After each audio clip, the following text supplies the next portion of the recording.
Washington. Expensive. Huge tanks were destroyed with small and cheap stray ammunition.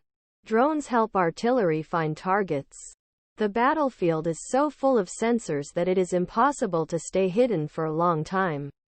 Since Russia invaded Ukraine in February 2022, the Army has carefully noted these trends. These changes are now reshaping plans of the service.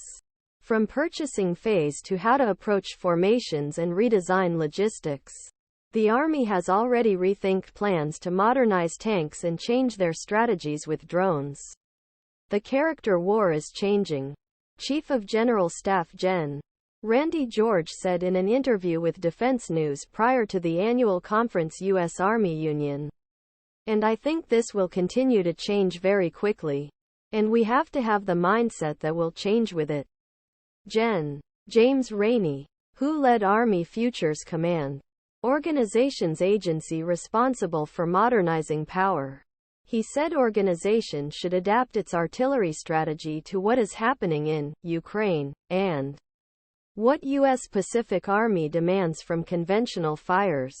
Everything we see in Ukraine is about importance of sensitive fires and developing technology. But the biggest on battlefield is conventional balls and high explosive balls, he said. He added that U.S. Army plans to release a new conventional fire strategy by the end of year. Ukraine and Russia are locked in heavy artillery battles every day. The U.S. its partners and allies have sent a wide-range artillery weapons, millions of rounds.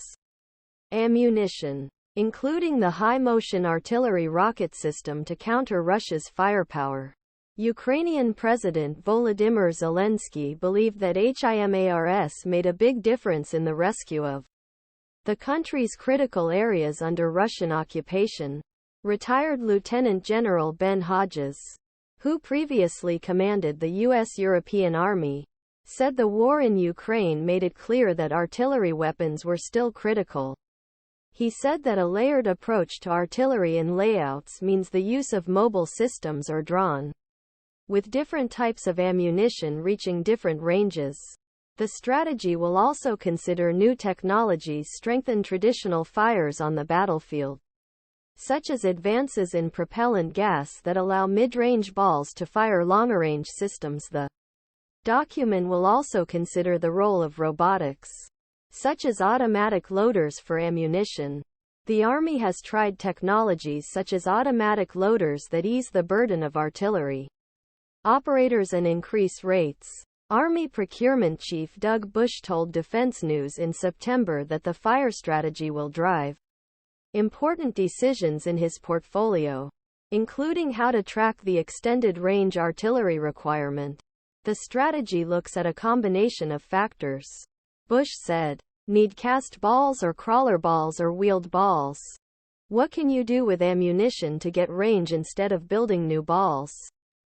The Army is developing an extended-range artillery system mounted on chassis of the BAE Systems-made Paladin Integra,